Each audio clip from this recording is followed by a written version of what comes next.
sore, selamat malam di Indonesia, di Australia juga. Middag, goedenavond in Australië, waar dan ook.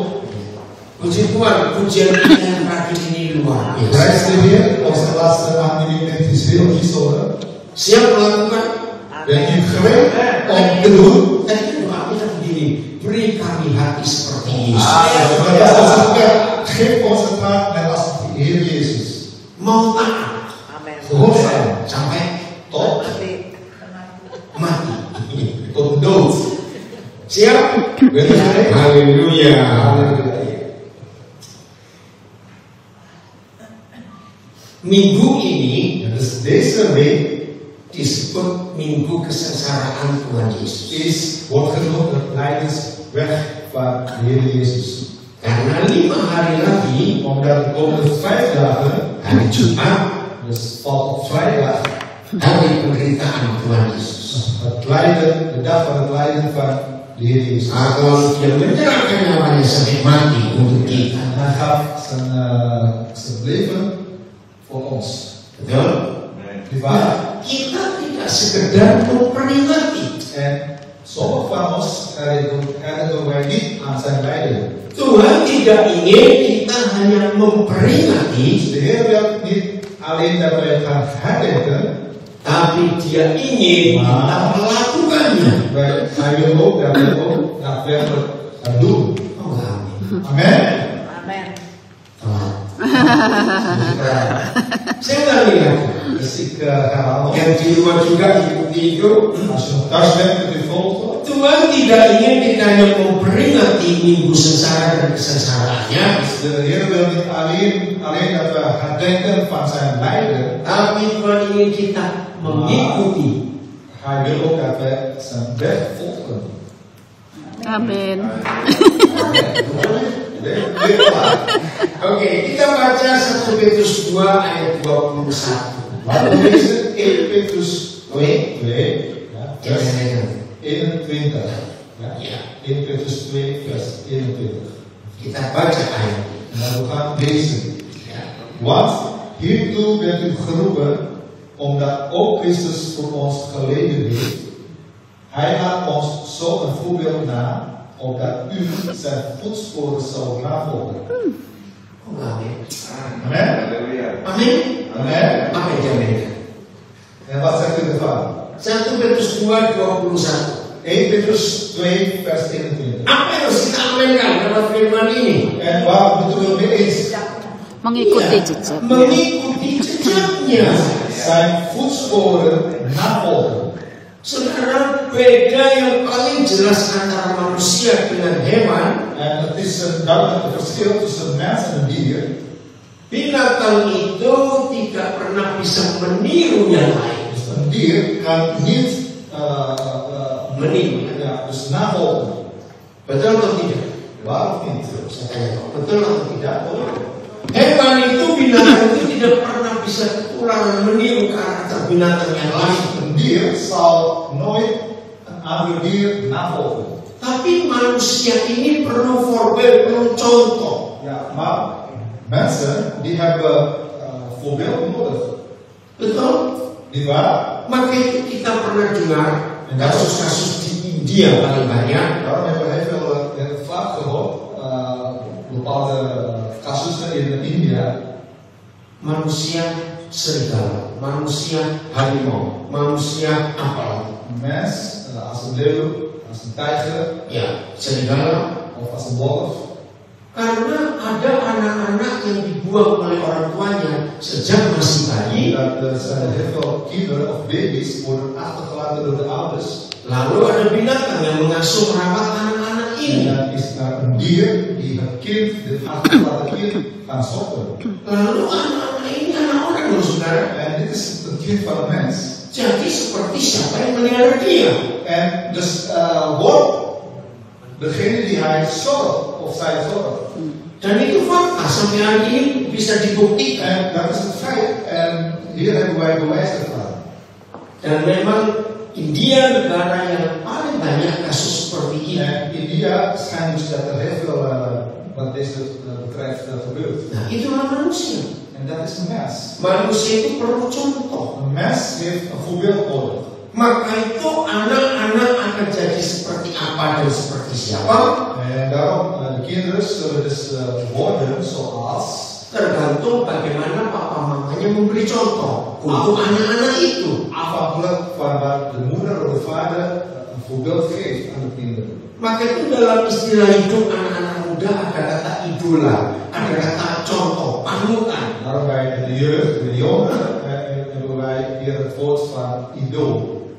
Nah tahu ya, anak-anak itu bisa mengidolakan seseorang atau sesuatu. Dus kinderen hebben een idool. Dus ze hebben wel iets, het idee van wie ze willen volgen. Nah, dari kondisi seperti ini, Dus uit die conditie, setan merusak. dus de duivel maakt misbruik. Betul? Betapa banyak hidup dirusak sejak masih remaja. Er zijn heel veel levens die worden kapot gemaakt toen ze nog jong zijn. Tadi sebelum ibadah, Dus voordat de dienst, ya salah seorang di antara saudara diskusi dengan saya, heeft een discussie gevoerd. Menanyakan begini. En ik heb een vraag gesteld. Apa yang dikerjakan Tuhan Yesus Wat heeft de Heer Jezus gedaan setelah umur 12 tahun na zijn 12e jaar sampai umur 30? tot zijn 33? Karena firman Tuhan menulis umur 12 tahun, Want in de Bijbel staat geschreven dat als iemand 12 jaar is, ya Tuhan Yesus umur 12 tahun, toen de Heer Jezus 12 jaar wordt, itu terjadi masalah dengan orang tuanya. daar kwam dus het probleem dat hij een probleem kreeg met zijn ouders. Itu Lukas 2.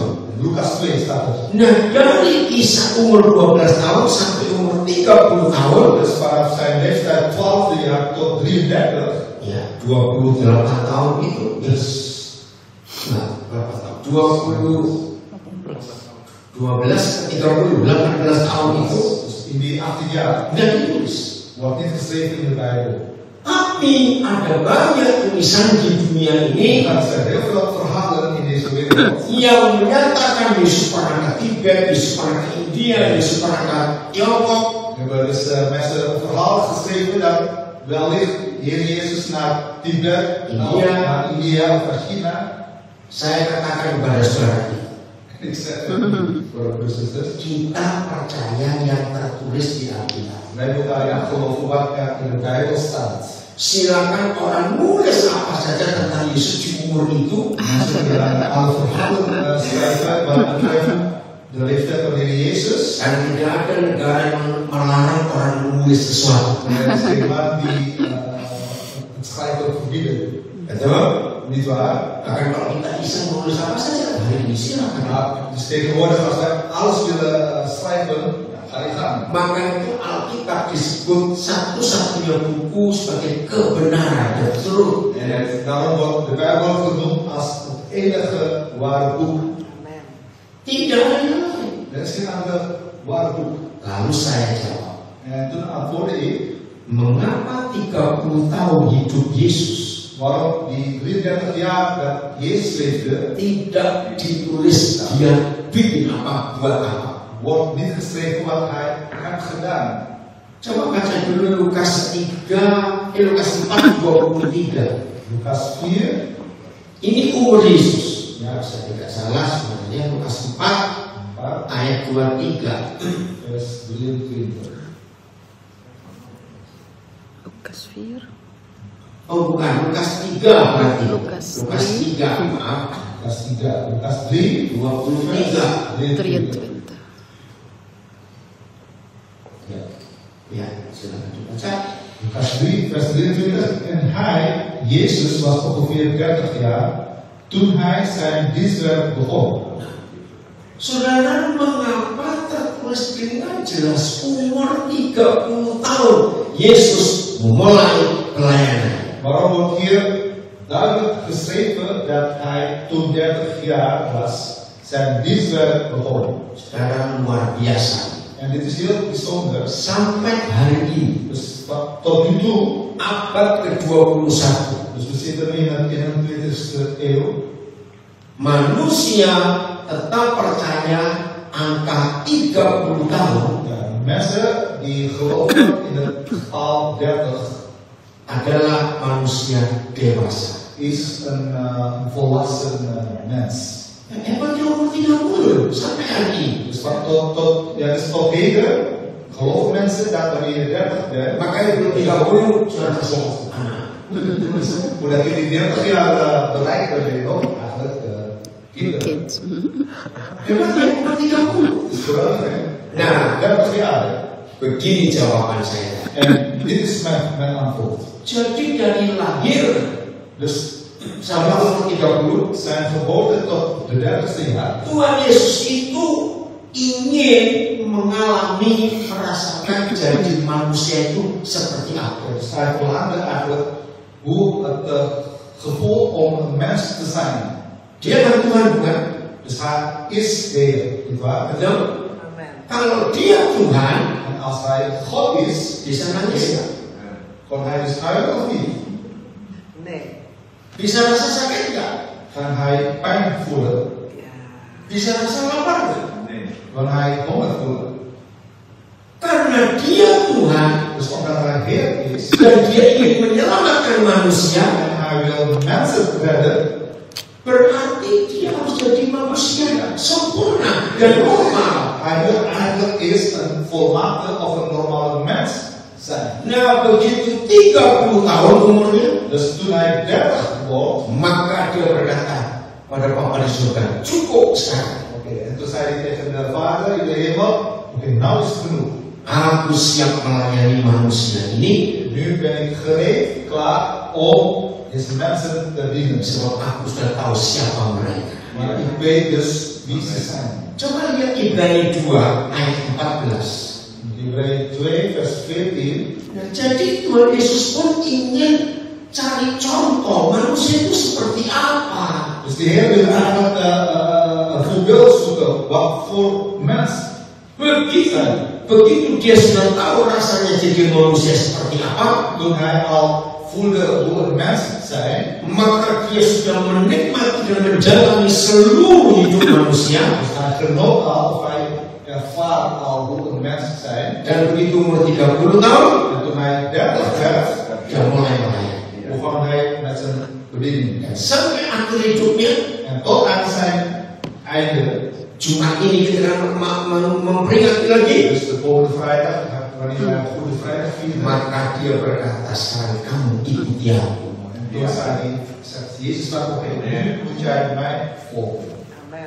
Kalau saya pakai bahasa manusia saya, Dus als ik een gewone taal spreek, hai murid-muridku, hij mijn discipelen, hai saudara-saudaraku, hij mijn broers en zusters, tidak ada alasan kamu er is geen reden untuk tidak bisa menjadi sama seperti aku, om net als ik, ja, karena aku sudah menjadi sama seperti kamu. ik ben eigenlijk al wat jij bent. Berarti nggak ilustrasi ini. Begrijpt u mijn illustratie? Nah, lihat ayat 14. Vers 14, Hebreeën 2 vers 14, omdat nu die kinderen van vlees en bloed Nah, zijn, kita ini dari darah dan daging. dus we zijn van vlees en bloed, Ya, heeft hij eveneens daaraan deel gehad om door de dood, hem die de macht over de dood had, dat is de duivel er niet te doen.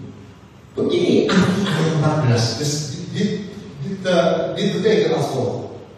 Tadi saya katakan dia nggak pernah tahu rasa sakit, nangis, lapar, itu nggak pernah tahu. Dus ik zei net van hij voelde niet de pijn, verdriet of honger. Bahkan sebagai Tuhan En als Heer zijnde bisa mati. kan God sterven of niet. Dan so, Nggak bisa. nggak bisa. Bisa. Nah, ujung akhir dari semua dosa Dus het einde van alle zonde adalah kematian. is de dood.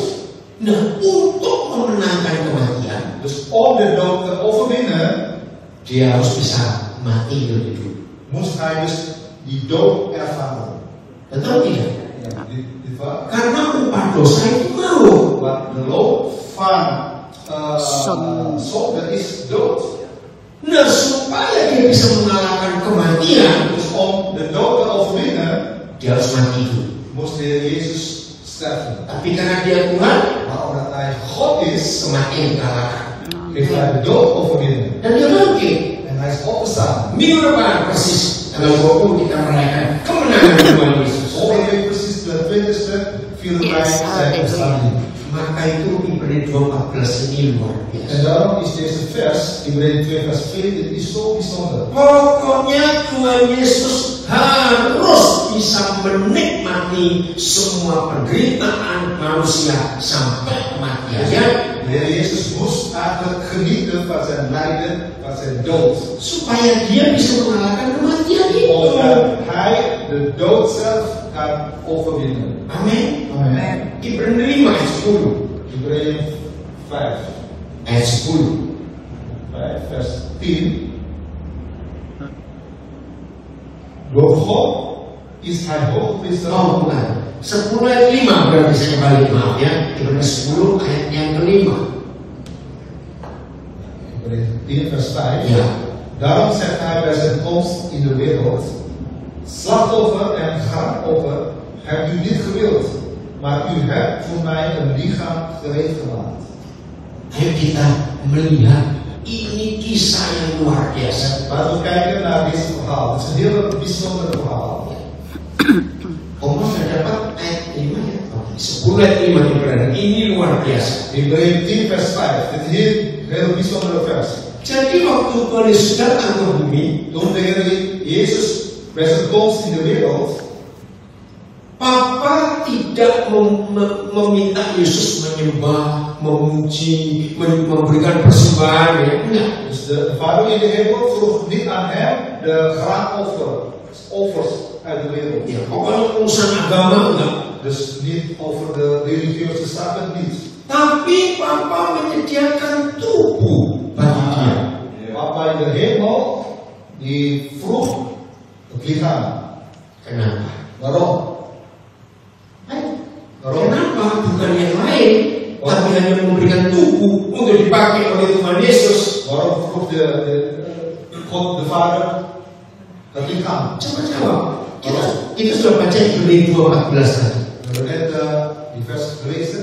Bahwa Yesus harus menikmati semua penderitaan manusia. Ibrani 2, dat Heer Jezus moest genieten van het lijden van mensen. Dan sampai ujungnya mati. En aan het einde is zijn dood. Nah, kita temukan di Ibrani 10 ayat 5. En dan vers 5 van Ibrani 10 hebben we net Bahwa gelezen. dia diberikan tubuh oleh Bapa di surga untuk dipakai hidup di dunia ini. Hij krijgt het lichaam van God de Vader om te gebruiken in deze wereld. Untuk apa? Om Ayo, untuk apa tubuhnya? Dipersembahkan. Iya, dat is de nut van zijn lichaam. untuk bisa merasakan manusia itu seperti apa. Om te ervaren hoe als een mens zijnde. Jadi jangan sibuk dengan banyak tulisan yang tidak ada di Alkitab. Laten we niet in verwarring met alle verhalen over de Tulisan buku itu. over het leven van Jezus, van al die boeken. Dia nggak penting, dia mau ke India, mau ke Tibet, itu nggak penting. Maar niet uit, het is niet zo belangrijk waar hij is geweest, naar India, naar China. Yang penting dia harus jadi manusia seperti kita. Het belangrijkste is dat hij een mens moest worden. Sampai umur 30 tahun. Tot zijn leeftijd 30 jaar. Nah, saya balik. En dan ga ik weer terug. Saya tanya kepada saudara. Ga ik weer vragen. Karena saya pernah mikir itu. Ik had er niet ooit nagedacht. Bisakah Papa di surga buat Maria hamil cuma 3 bulan lalu Yesus lahir? Kan Vader in de hemel Maria voor drie maanden Bisa. kan. Dia Tuhan kok. Niks is onmogelijk bij God. Hamil 3 bulan lahir, Dus zwanger 3 maanden en dan bevallen. 3 jam lahir langsung korban. Na 3 uur kan je breken. Lu bisa tidak? Bisa. Ja of niet? God. Bisa sekali. Sangat bisa. Dat kan. Bahkan kalau itu terjadi, En wanneer dat gebeurde, lebih banyak orang percaya Yesus. zijn heel veel mensen tot geloof gekomen in Jezus. Saya nggak umur 3 jam langsung korban lahir apa ini? Ja, geboorte, 3 uur na geboorte kon je spreken. Betul orang kaku nggak? Wow. Dus mensen zullen Ja. verbaasd zijn naar de baby Jezus. Alkitab menulis jelas. Maar de Bijbel schrijft duidelijk. Maria mengandung normal seperti manusia yang lain. Maria die moest dus een normale zwanger doorlopen. Yesus lahir seperti bayi-bayi yang ada di dunia. Jezus is geboren net als alle andere baby's in de wereld. Peristiwa kehamilan Maria dan kelahiran Yesus tidak ada mujizat sama sekali. Dus de zwangerschap van Maria en de geboorte van Jezus is niks eigenlijk wonder. Padahal Bapak bisa. Maar Bapak en Ibu kan dat doen. Kenapa tidak mau?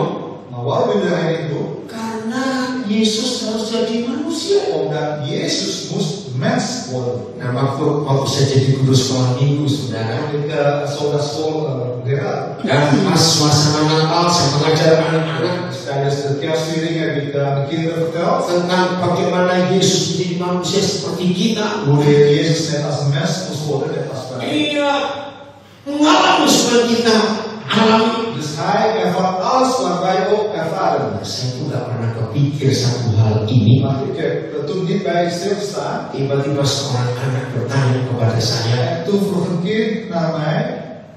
"Om, dia datang. En hij vroeg om. Iya kenapa? Ja, wat is er? Kalau gitu Yesus pernah sakit gigi enggak?" Heeft de Heer Jezus ooit kiespijn gehad? Kalau saudara gurunya jawab apa? En als je zo naar school leraar bent, wat ga je antwoorden?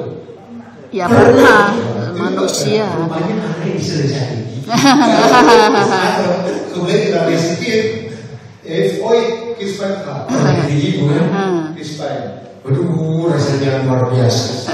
Bijzonder pijn. Tetangga ketok-ketok tembok kita sakit. Jadi de buren gaan kloppen bij mij ook al irritatie. Sakit gigi dulu rasanya. Kiespijn is heel pijnlijk. Rupanya anak ini sering sakit gigi. Dus Pakai tetangga. gebleken dat deze kind altijd of kreeg altijd kiespijn. Tapi saya belajar sesuatu Daarom vroeg hij, maar toen heb ik iets geleerd yang saya nggak pernah kepikir. dat ik nooit gedacht. Jadi percaya Yesus pernah sakit gigi? Dus gelooft u dat Jezus ook kiespijn kreeg? Ja. Kok nggak tertulisnya kita? Staat dit in de Bijbel. Tapi Ibrani 2:11 ayat 14 Maar in Hebreeën 2 vers 1 sudah merangkum semua.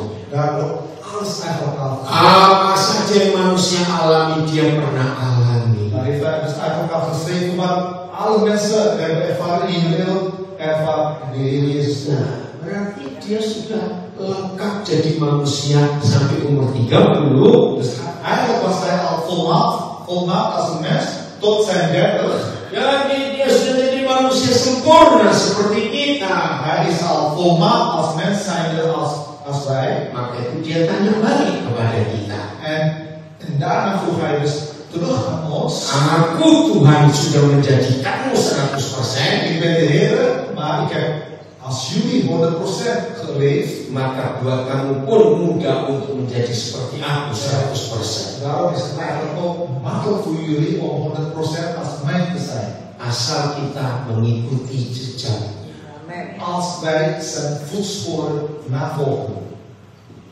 Luar biasa bukan? Dat is heel bijzonder, nietwaar? Jadi inilah arti penderitaan, kematian, kebangkitan Tuhan Yesus. Dus dit is eigenlijk de betekenis van de lijden, de dood en de opstanding van de Heer Jezus. Bahwa kita bisa mengikuti jejak. Dat wij zijn voetsporen kunnen navolgen. Dan tidak ada yang sulit buat kita. En niks is moeilijks voor ons. Amin. Amen. Ayo kita jalan. Oké, laten wij die Seperti yang dia inginkan. voetsporen navolgen zoals Hij dat wil. 1 Korintus 11 ayat 1. 1 Korintus 11 vers 1. Kita kenal saudara kita ini.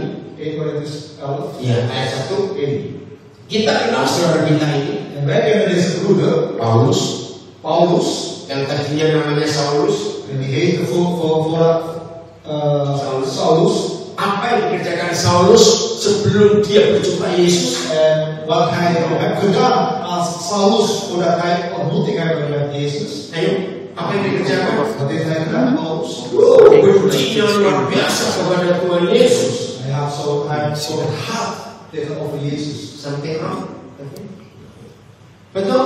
Saulus ini bencinya kepada kepada Yesus luar biasa. Deze Saulus, die haatte Heer Jezus. Loh, betul nggak saya tanya? Ja, Bahkan dia cari murid-murid Yesus. dus hij was op zoek naar de discipelen van Jezus. Percaya nggak saudara? Gelooft u dus? Dus Waktu dia melihat Stefanus mati toen hij zag hoe Stefanus sterven, atas perintah Saulus, dus op gebod van Saulus, Saulus bangga. ja, was Saulus trots? Bangga nggak? Was hij trots? Dia nangkapin murid-murid Yesus masukkan ke penjara. Dus hij heeft alle discipelen van Heer Jezus gearresteerd. En Dia bangga sekali. hij was echt trots. Dia dapat pujian dari imam-imam kepala ahli Taurat. Hij kreeg dus alle lof van schriftgeleerden, van leiders. Maka dia makin semangat mengejar murid-murid Hij Yesus. was nog steeds enthousiaster om de discipelen van Jezus te volgen.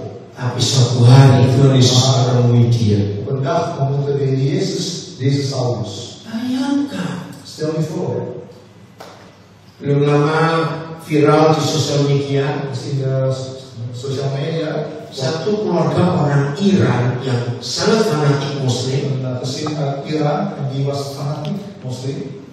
berjumpa dengan Tuhan Yesus. En die hebben ontmoeting met de Heer Jezus. Dengan suatu cara pemikiran yang simpel sekali. En met zijn gedachte die heel simpel was, Ketika dia sedang sholat, toen hij aan het bidden was, dia berhenti hij ging stoppen, karena dia sadar want hij besefte dus, kalau dia Tuhan, als hij Heer is, dia nggak mengerti bahasa-bahasa yang lain. kon hij dus niet alle talen verstaan. Aku orang Iran, Ik kom uit Iran aku nggak ngerti bahasa Arab. en ik ken geen Arabisch. Aku bahasa Persia. Ik spreek Persisch. Kenapa aku harus ngomong dengan bahasa dia yang aku juga mengerti? Waarom moet ik met hem in het Arabisch praten terwijl ik niet versta? Dari pemikiran itu, Dus door die gedachten dia cari kebenaran.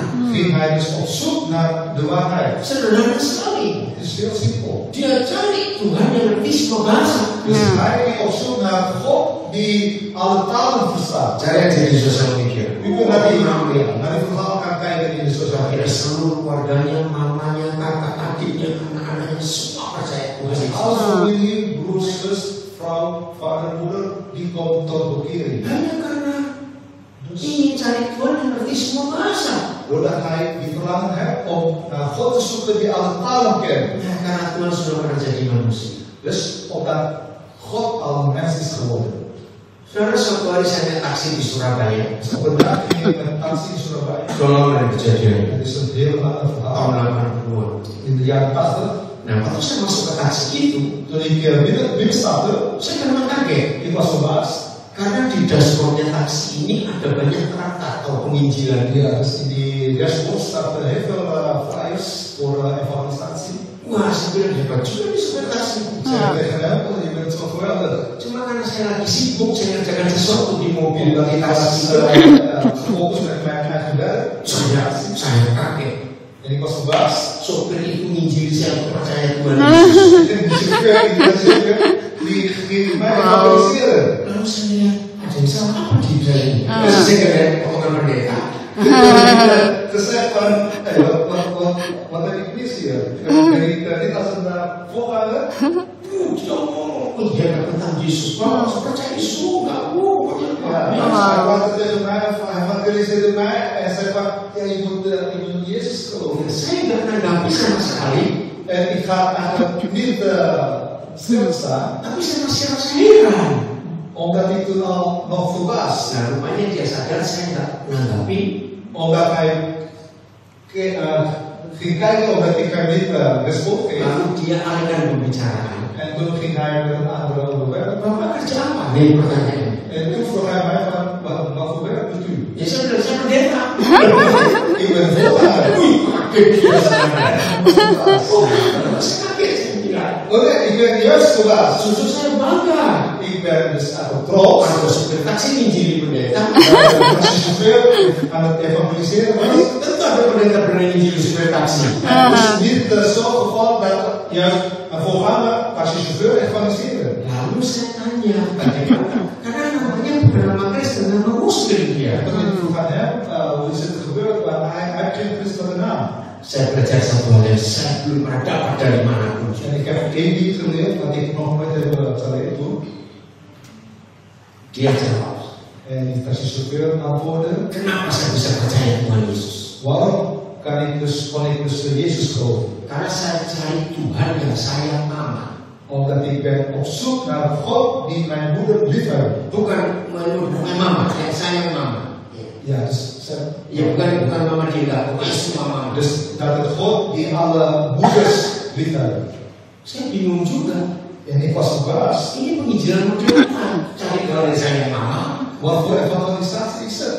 Iemand die op zoek naar God die alle moeders liefhebbt. Karena kalau kita penginjilan, Yesus mati buat kita, jangan pakai lagi kan itu penginjilan. Evangelisatie vertel je eigenlijk over hoe goed Jezus is toen hij stierf aan het kruis. Dia jawab begini.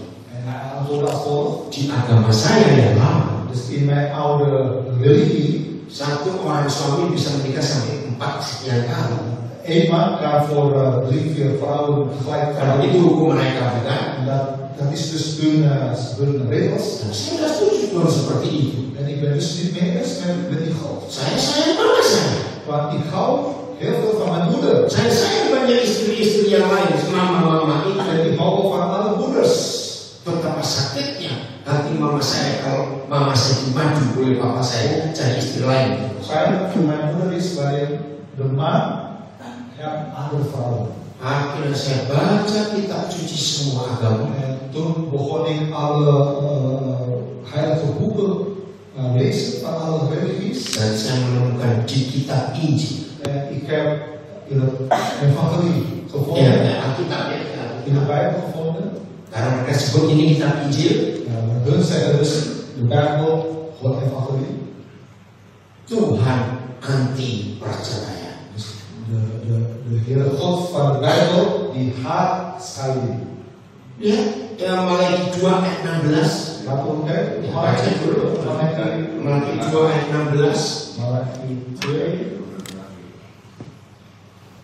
vers 16. Ya, kalimat pertama saja. De eerste zin. Malaikat 2 vers 16. Want de Heere, de God van Israël, zegt dat hij het wegstuurt van de eigen vrouw haat. Ya cukup sampai situ ya. Dia benci perceraian.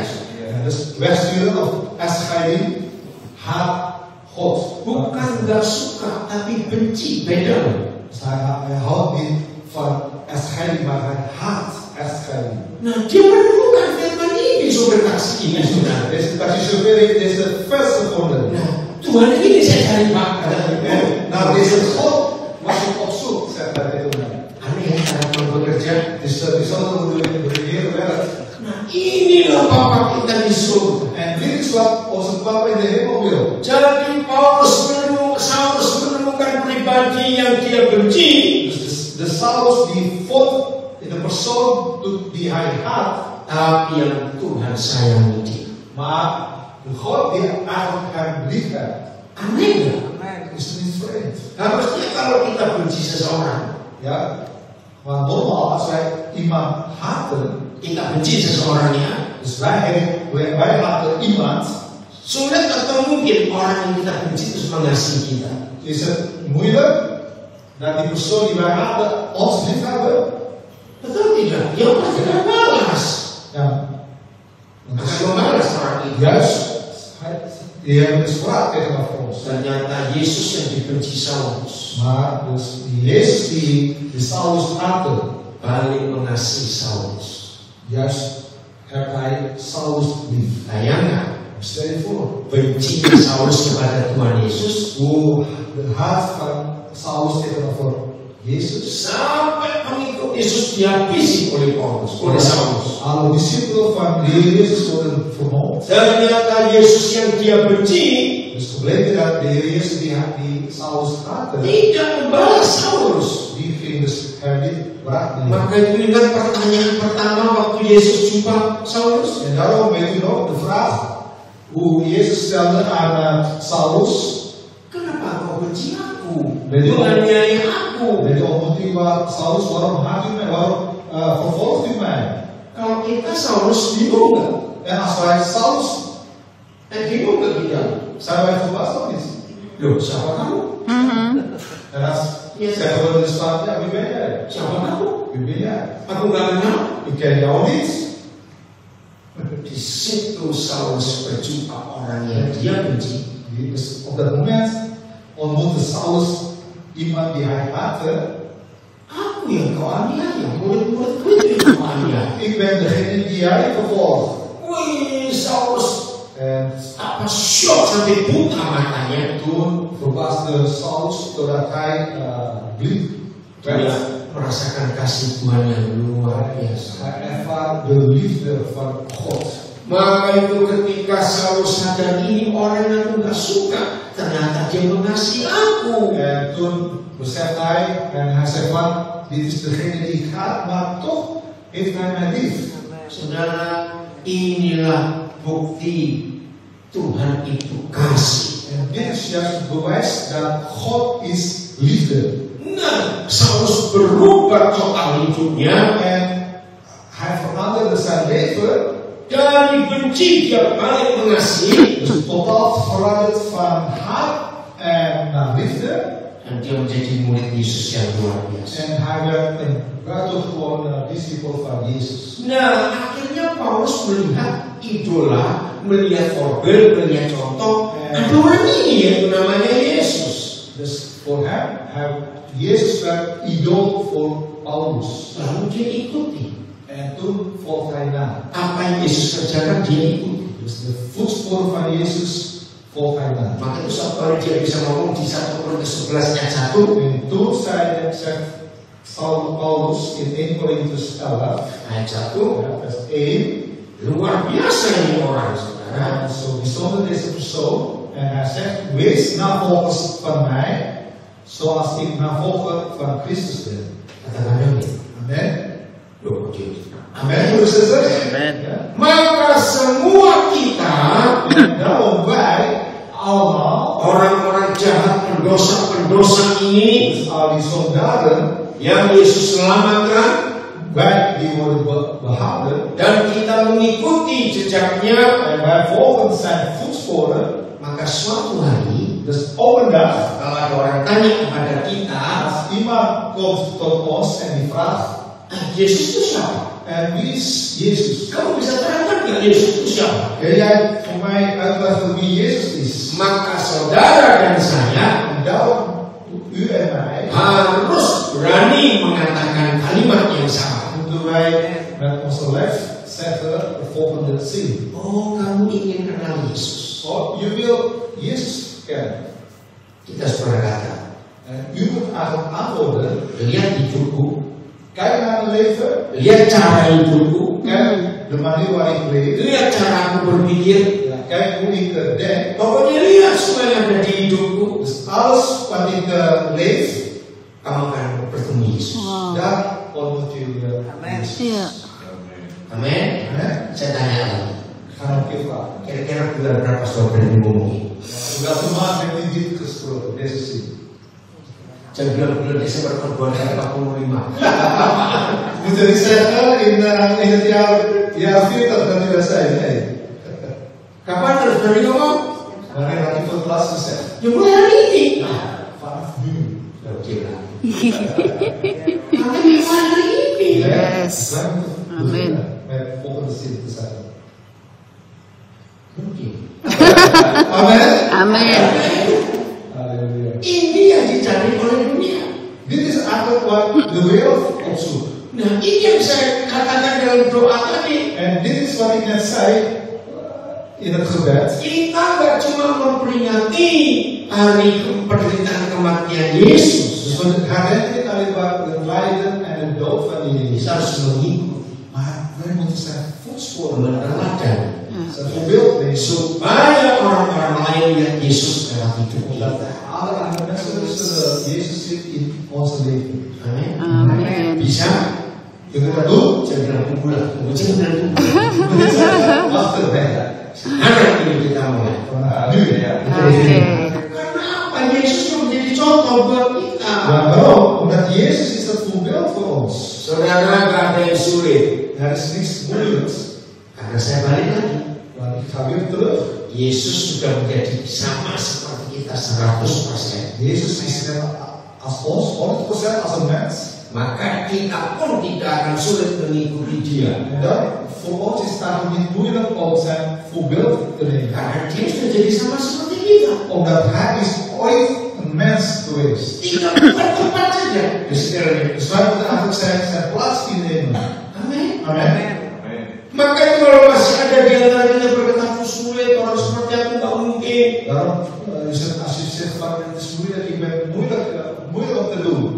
Apa yang Tuhan Yesus perintahkan kepada kita? Alles wat de gebod van Jezus aan ons, Dia menyertai kita untuk melakukan. hij is altijd samen met ons om dat te doen. Bagian terakhir, saya beri bukti. Ik zal je een bewijs geven. Lihat Matius 28. Matius 28. Ja. Dua ayat yang terakhir. Ja, Matius 28, twee versen, twee laatste versen. Ayat berapa itu? Nah, 19 dan 20. Dus Matius 28, vers 19 en 20. Dia memberi perintah kepada kita. En hij geeft een gebod. Apa perintahnya? Ayat Wat is 19. het gebod? Vers 19. Ga daarheen. Ya, Onderwijs. Ya, Onderwijs aan de volken. Hen dopen in de naam van de Vader en van de Zoon en van de Heilige Geest. We leren alles wat ik u geboden heb in acht te nemen. ini perintah. En dit is het gebod. Loh, betul tidak? Niet waar? Pergilah kamu. Ga daarheen. Tapi lihat ayat 20. Kijk naar vers 20. En zie, En zie, terus. ik ben met u al de dagen. Dan lihat, aku menyertai kamu sampai akhir zaman. Tot de voldoening van de wereld. Aku menyertai kamu. Ja. Ik ben met al u de dagen. Perhatikan baik-baik. Let goed op. Saya beri ilustrasi begini. Ik geef een voorbeeld, illustraties. Kalau saudara di rumah Als u thuis bent, lagi santai duduk ik ben aan het relaxen. dan saudara mau pergi dan ingin pakai sepatu, En u wil ergens naartoe en u trekt de schoenen aan. tapi saudara malas berdiri ke tempat sepatu, Maar u bent te lui om de schoenen aan te trekken. ada anak saudara lagi santai, En uw kind was aan het chillen. lalu saudara bilang, tolong nak ambilkan sepatunya papa. En dan vraagt u aan uw kind van, help even de schoenen te pakken. Kita tetap duduk atau ikut pergi ke tempat sepatu itu, menemani anak kita ambil sepatu. Als wij gaan vragen aan onze kind, blijven we gewoon zitten in de stoel of gaan we samen met het kind schoenen halen? Tetap duduk. Ayo cepat jawab. Dat is het antwoord. Kita bagaimana kalau kita perintahkan anak kita untuk ambil sepatu? Hoe zit het met ons als wij aan onze kind vragen om schoenen te pakken? Dia kan jawab, oh dia. Ja? Dan blijven we dus. Kalau dia jawabnya apa? Kita pergi ke tempat sepatu atau tetap duduk? Gaan wij die schoenen pakken of we blijven gewoon in die stoel? Saya minta jawab. Tetap duduk atau pergi ke tempat sepatu? Tetap duduk sambil ngawasi. Dus we blijven gewoon in die stoel. Nah ini beda. En dit is het verschil. Yesus memberi perintah. Jezus gaf ons het gebod. Pergilah kamu berikan Injil ke seluruh dunia. Ga daarheen, onderwijs de volken. Dia ikut. Maar hij is dus met ons. Amin. Amen.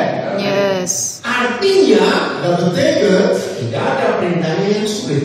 er is niks, Oké. het gebod dat het moeilijk is. Sebab semua perintahnya Maar al zijn geboden, dia ikut pergi bersama kita menjalankan perintah itu. want hij gaat ook met ons mee om het gebod van hem ook te doen. Kalau saya sudah menerangkan seperti ini, Als ik deze verhaal uitleg, saya tetap gak percaya. en als je mij nog niet gelooft, Kalau dia minta kita jadi sama seperti dia, en als hij vraagt aan ons omdat wij net als hem is, dia minta kita mengikuti jejaknya, en hij vraagt ons dat wij zijn voetsporen kita navolgen. tetap bela-bela. En dan gaan wij we zeggen van nee, dat kan niet.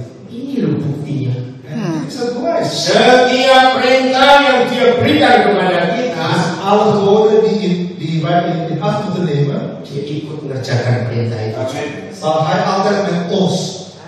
Satu bukti lagi. Er is nog een één bewijs. Yesaya 43. Jesaja 43. 43, ya. Mulai ayat 1, ya. Siapa dia terhadap kita? Wie is hij tegen ons? Jesaja 43 vers 1. Maar nu, zo zegt de Heer, uw schepper, Jacob, uw formeerder, Israël, wees niet bevreesd, want ik heb u verlost. Amen. Ik heb u bij uw naam geroepen en u bent van mij. Ini janji Bapa kita. En dit is de belofte van onze papa. Dia sangat sayang kita. En hij houdt zoveel van ons. Dia menyertai kita. En hij is altijd met ons. Dia nggak akan biarkan kita takut, hilang, tidak. En hij zal ons nooit achterlaten. Amin. Amen. Sungguh. Weet u dat? Maka kalau saudara percaya Yesaya 3 ayat 1, En als u dit gelooft, in Jesaja 43 vers 1, tidak ada rasa khawatir, takut apa-apa dalam hidup ini. er is niks twijfel of angst in dit leven. Lihat ayat 2. Vers 2. Dia perintah apa? Wat is er gebod? Wanneer u zult gaan door het water, Suruh melewati air dong. Dan sungai, ya, lewat air. ik zal bij u zijn en door rivieren, zij zullen u niet overspoelen. Nah, kenapa kita nggak akan hanyut di sungai itu? Waarom worden we niet overspoeld in die rivier? Sebab Papa ikut jalan di air itu juga. Ja, onze papa die wandelt mee in die rivier. Iya, masih ayat 2. Setelah itu dia perintahkan kita apa? En wat is het volgende gebod? Wanneer u door het vuur zult gaan. Nah, kita suruh masuk api. Amin. Amen. Tapi dia, Maar zult u niet verbranden. nah, kenapa kita nggak kebakar? Waarom worden niet verbrand? Karena Tuhan ada di situ juga. Onze Heer is ook daar. Dan ini ketika di kitab Daniel masih ingat Sadrach Meshach Abednego. Weet u ook nog in het boek van Daniel, het verhaal van Daniel en zijn vrienden? Ya, masukkan ke api yang dipanasi 7 kali. Oh, raja itu marah. Die vuurzee 7 keer. Kaget gak raja Nebukadnezar? Was die keizer ook verbaasd of niet? Lalu dia tanya, Toen hij zag. dari tadi kamu masukkan berapa orang? En hij vroeg van, hey, hoeveel mensen waren daar in die oven? Jawabnya apa? Tentara-tentara itu. En wat zijn de soldaten toen? 3. Ada alleen maar 3 mensen. Kenapa dia 4 orang? Die Nebukadnezar die zei, Ini sekolah minggu, sekolah minggu. ik zag veel mensen in die oven. Amin. Ya. Sungguh, Amin. awas masuk takut dan khawatir. Weet je dat? Jadi semua perintah yang datang dari Bapa kita Dus alle geboden die komen uit onze papa in de hemel, tidak ada yang berat. is zwaar. Kenapa? Waarom? Ayo, kenapa gak ada yang berat? Waarom is het niet zo zwaar? Ya seperti ikut. Omdat hij is met ons. Ini luar biasa. Dit is zo bijzonder. Wajar saudara sebagian. Sukacita ini jasa sekali janji Tuhan ini. Dit is een bijzondere belofte van God. Amin. Harus wajah kita senang begitu. We moeten juist dus blij zijn. Gak ada duit pun sukacita. Als er geen geld moet we blij blijven. Karena dia luar biasa. Dat is God is zo bijzonder. Itulah Tuhan kita. Dat is ons Heer. Enggak ada yang bisa kita takuti sama sekali dalam dunia. Er is niet die wij moeten aanstellen in deze wereld. Dia sangat sayang kita. Dia bertanggung jawab atas hidup kita. Hij is verantwoordelijk over onze leven. Maka begini sikap kita. En daarom moeten onze houding, Tiap kali kita rasa ada yang berat di hidup ini, als wij iets zwaars hebben in dit leven, langsung ingat. moeten we gelijk Tuhan Yesus sudah pernah merasakan ini. gelijk herinneren dat de Jezus dit ook niet ervaren. Amin. Tidak ada yang berat dalam hidup. Er is niks zwaars in dit leven. Sebab semua yang berat kita alami, Maar alle zware dingen die wij ervaren, Tuhan Yesus sudah pernah merasakan semua. Jezus heeft zelf ook al hebben ervaren. Kalau sudah saya ngomong sejelas ini, En als ik dit al vertel, masih ada ngomong susah menjadi sama seperti Yesus. u zegt van, oh het is moeilijk om als Jezus te zijn. Terlalu. Is het voor ons is het erg of niet? Ayo hari ini kita berubah. Moeten we vandaag veranderen? Ternyata mengikuti jejak Yesus itu mudah, tidak susah. Eigenlijk zijn voetsporen navolgen is niet zwaar. Is niet moeilijk. Amin. Karena dia ikut kita melakukan juga. Maar hij is ook met ons, hij heeft ook zelf. Halleluja. Halleluja. Tuhan memberkati kita semuanya. bisa lemah. Amin. Sebab kita bisa menjadi sama seperti Yesus. Wij allemaal zullen net als de Heer Jezus. Tidak ada yang sulit. Niets is moeilijk. Kalau ketika Zegt u tegen yang jadi sama seperti Yesus. Je moet net als Christus. Je Je moet net als Christus. Amin. Haleluya. Berarti kita semuanya.